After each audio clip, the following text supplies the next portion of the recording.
우선 수업 설계에 대해서 말씀드리도록 하겠습니다. 첫 번째입니다. 핵심 아이디어, 내용 체계, 성취 기준을 바탕으로 학년군 수준의 핵심 문장을 어떻게 설계하였는가입니다.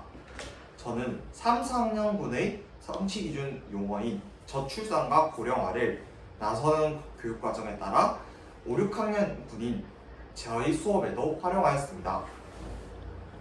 이를 통해서 5, 6학년의 인구 변화와 연계하여 핵심 문장을 중간에 우리가 3, 4학년 때 배웠던 저출산과 고령화를 함께 생각해서 그래프를 해석해 볼까요? 라는 질문을 하였습니다.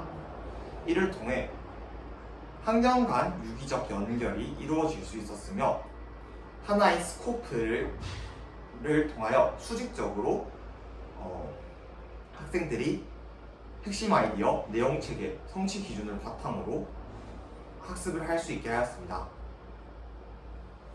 둘째, 평가 자체 그리고 평가 자체를 학습의 한 형태로서 학생의 성장을 돕는 역할로 어떻게 하였는지에 대해서 설명드리도록 하겠습니다. 저는 두 가지 평가를 활용하였습니다. 우선 동료 평가를 활용하였습니다. 동료 평가는 서로 이야기를 하고 자신의 의견을 내면화함으로써 자신의 생각을 견고히 할 수 있었습니다. 또한 다른 학생들의 의견을 들어봄으로써 다른 학생들의 의견을 수용하고 자신이 부족한 점을 채워나갈 수 있게 하였습니다. 이를 통해 학생들은 성장할 수 있었습니다. 다음으로 학생들을 관찰법을 활용하여 평가하였습니다.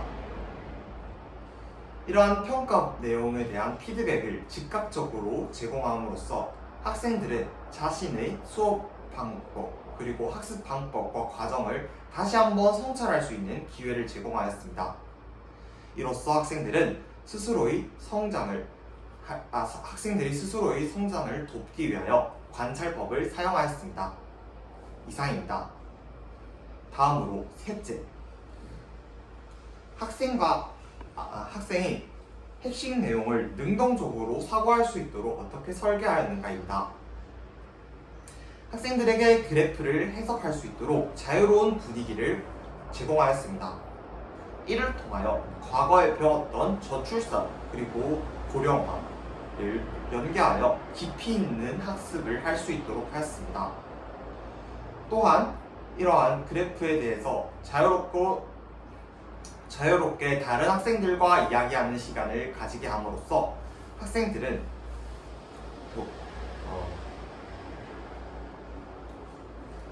학생들은 주체적이고 능동적으로 학습할 수 있게 되었습니다.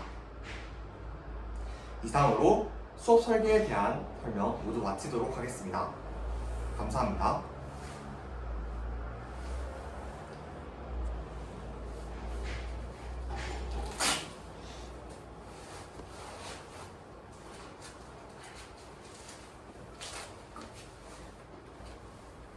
수업 시연할 때는 이거 안 보여주죠, 시간. 근데 둘 다 안 보여줘도 돼요. 아, 네?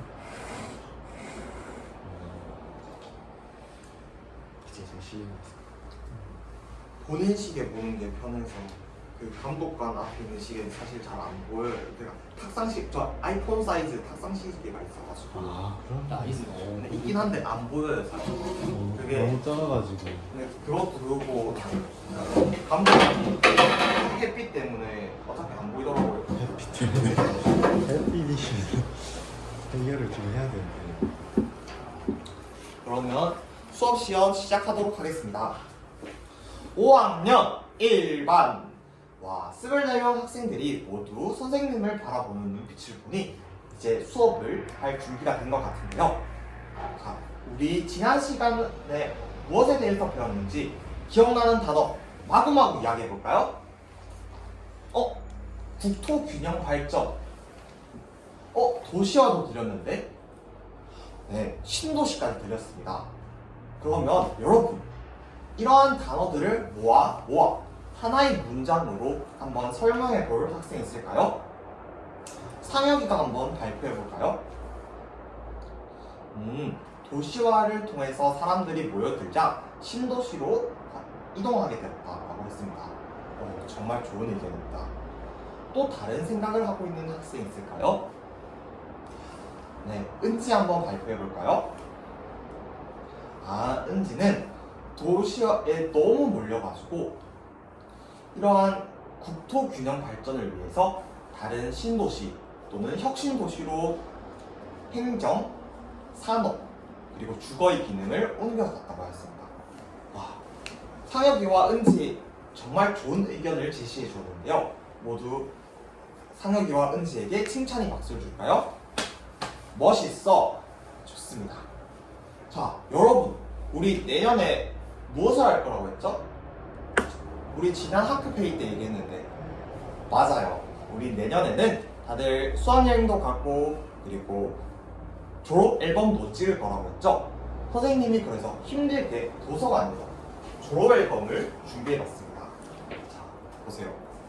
자, 10년 전, 20년 전, 그리고 30년 전이 있는데요. 자, 10년 전을 한번 볼까요? 네, 반에 30명이 있었어요. 우리 지금 몇 명이죠? 24명이죠.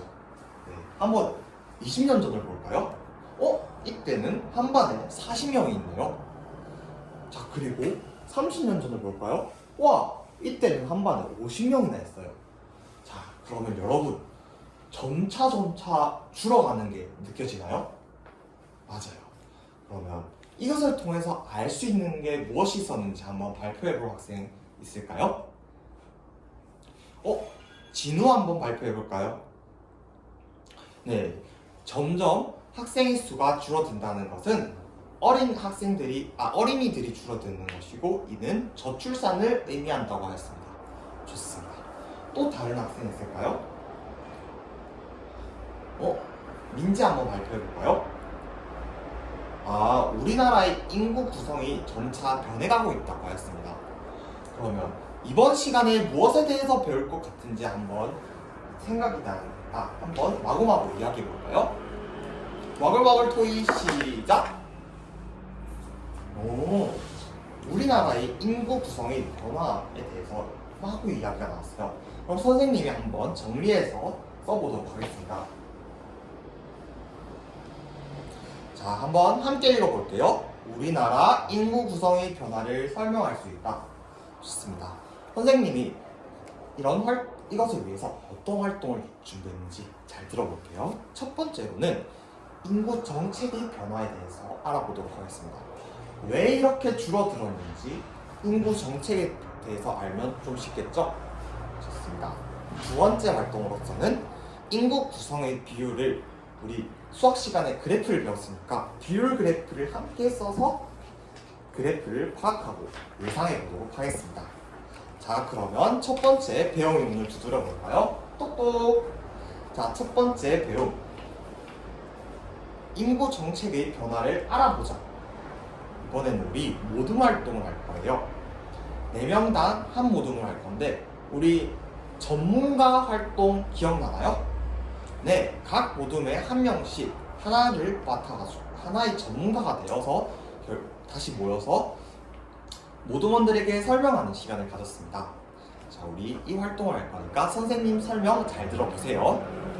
자, 첫 번째, 인구 정책 변화 알아보기. 우리 이때는 교과서의 자료 1번을 한번 살펴보도록 하겠습니다. 자, 모둠의 1번은 첫 번째 1960년대, 그리고 모둠의 2번은 1970년대, 모둠이 3번은 1980년대, 모둠이 4번은 2000년대 이후를 맡아서 한번 모여서 이야기를 한 뒤 모둠으로 모일 것입니다. 두 번째로, 자, 이것에 대해서 서로 이야기를 한번 해보도록 하겠습니다.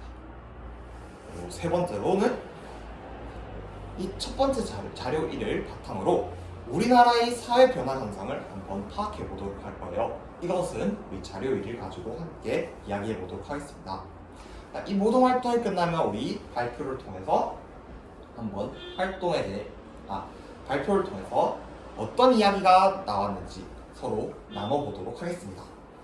자, 그러면 모둠 활동 시작하도록 하겠습니다. 모두 모여 미래 배움 위해 자, 이렇게 모여 배워봅시다. 네, 모둠이 다 완성되었는데요. 한번 확인해 보도록, 여러분 활동 시작해 보도록 하겠습니다. 오, 1960년대에는 어떤 이야기를 하고 있나요? 3명 이하의 어린이들 자녀를 가지도록 정책이 이루어지고 있다고 했습니다. 좋습니다. 1970년대는 어떤 정책이 이루어지고 있죠? 2명 이하의 자녀를 가지도록 정책을 만들고 있다고요? 좋습니다. 네, 3번 모든 1980년대는 어떤 정책이 있죠? 둘도 많고 한 명을 낳자고요. 좋습니다. 잘 알고 있군요. 2000년대는 어떤 정책이 있나요? 아이들을 많이 낳자라는 이야기가 있었군요. 모두 어느 정도 활동이 마무리된 것 같은데요. 그러면 다들 자기 모둠으로 돌아가서 한번 우리 전문가가 되어 설명을 하는 시간 가져보도록 하겠습니다. 자, 각 모둠별로 이 학습지 한번 튀어나가 보도록 하겠습니다.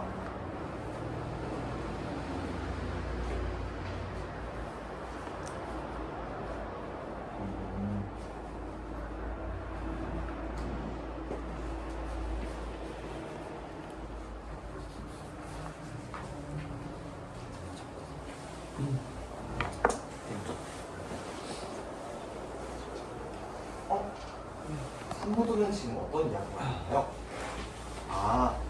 1980년대 이전까지는 아이들 적게 낳다가 2000년대부터는 많이 낳자는 정책으로 들어간 것 같고요. 좋습니다. 모둠 활동이 모두 끝이 난 것 같은데요. 그러면 선생님이 아까 세 번째 활동 뭐라고 했죠? 자료 2를 보고 한번 우리나라의 사회 변화 현상을 알아보도록 했죠? 좋습니다. 한번 활동해 보도록 하겠습니다.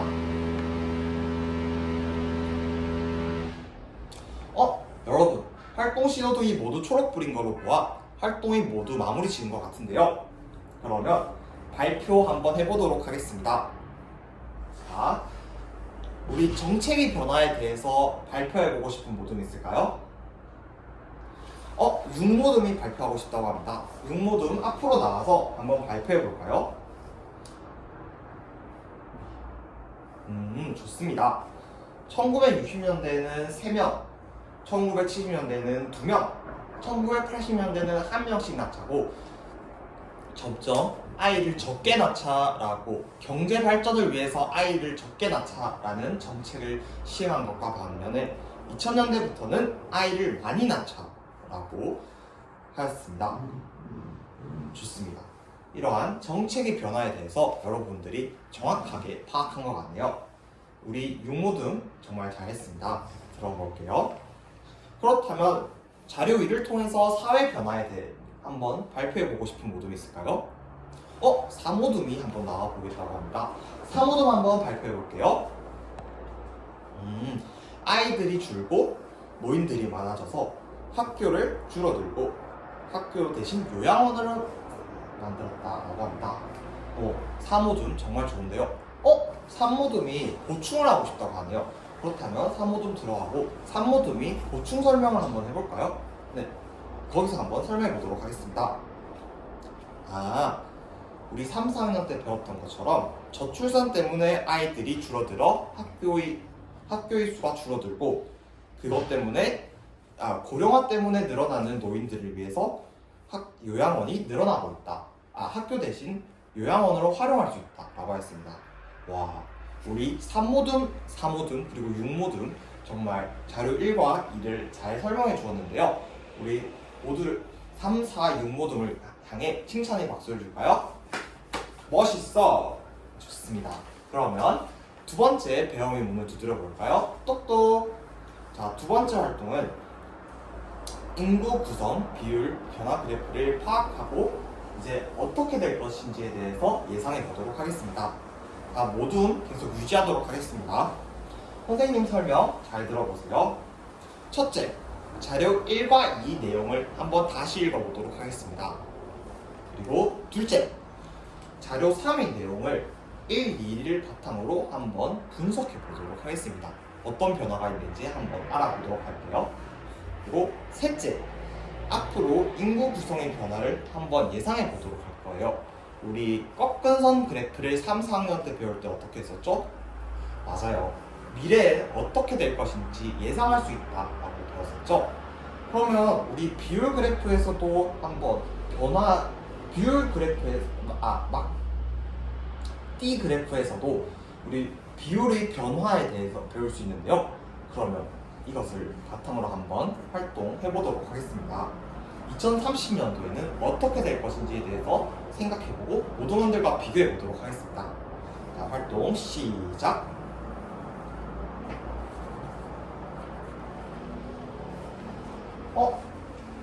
민지와 수환이는 무슨 이유 때문에 서로 다투고 있는 것인가요?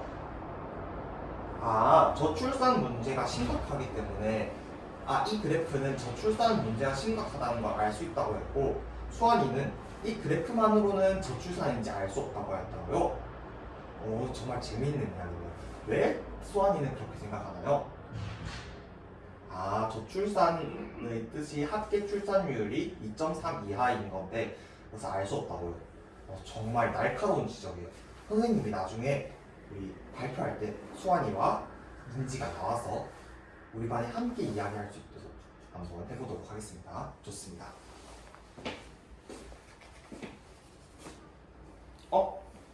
지금 오모듬 서로 다툼이 있는데 무슨 이유인가요? 기인이가 발표하고 있는데 호철이가 설명을 잘 안 듣고 딴짓을 한다고요? 그러면 우리 오모듬은 토킹 스틱을 가지고 한번 발표를 하도록 하겠습니다. 자, 토킹 스틱을 가지고 있을 때는 다른 학생들은 어떻게 해야죠? 맞아요.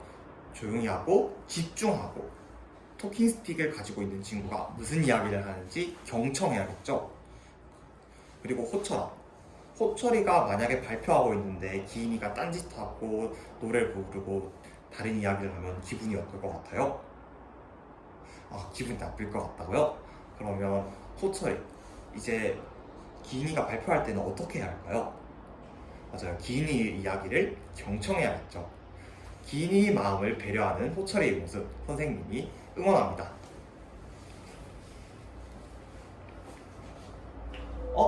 활동 신호등이 모두 초록불이 켜져 있네요. 그러면 한번 어떤 이야기가 있는지 설명을 들어볼까요? 1모듬이 발표하고 싶다고요? 좋습니다. 1모듬 나와서 한번 발표해 보도록 하겠습니다.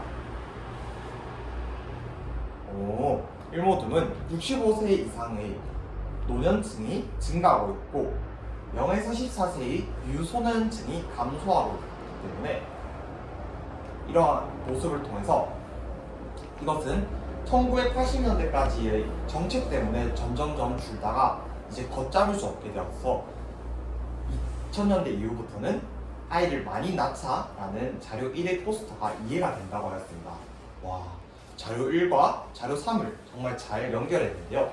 그렇다면 2030년도 이후에는 어떻게 될 것 같은지 한번 이야기해 줄 수 있을까요? 2030년도 이후에는 초고령 사회에 진입하고 저출산의 문제가 더욱더 심해질 것 같다고요? 정말 좋은 의견 감사합니다. 자, 이제 모둠으로 다 잠시 돌아갈까요? 여러분, 선생님이 알게 된 사실이 있는데 2024년 이후로는 우리나라도 20%가 늘어 65세 이상의 인구가 20%가 넘어서 초고령 사회가 되었다고 합니다. 그래서 이 점 유의해 보도록 하겠습니다. 마지막으로 우리 이모둠에서 아까 선생님이 이야기하고 싶었던 게 있는데 민지와 수환이 나와볼까요? 왜 수환이는 저출산이 아니라고 생각했나요? 저출산은 15세에서 45세 여성분의 그 여성이 평생 낳은 아이 수의 합을 다 합친 건데 그것은 이 자료만으로는 알 수 없다고 하였습니다. 정말 좋은 지적인데요. 그래도 어린아이 수가 줄어든다는 것은 어떤 의미일까요? 어린아이 수는 15세 이하의 어린이는 줄어드는데 15세에서 65세가 늘어난다는 건 어떤 의미일까요? 아, 알겠다고요? 이 또한 저출산을 의미한다는 것을 수환이도 알게 되었다고 합니다. 자, 여러분, 이처럼 이렇게 그래프 3을 통해서 우리도 저출산이라는 것을 알 수 있습니다. 그리고 자료 이렇게 아이들이 줄어들고 노년층이 늘어나기 때문에 자료 위와 같이 알맞은 대응 방안을 설계하는 것 또한 중요합니다. 이상으로 수업 시연 모두 마치도록 하겠습니다. 좀 오버한 것 같은데.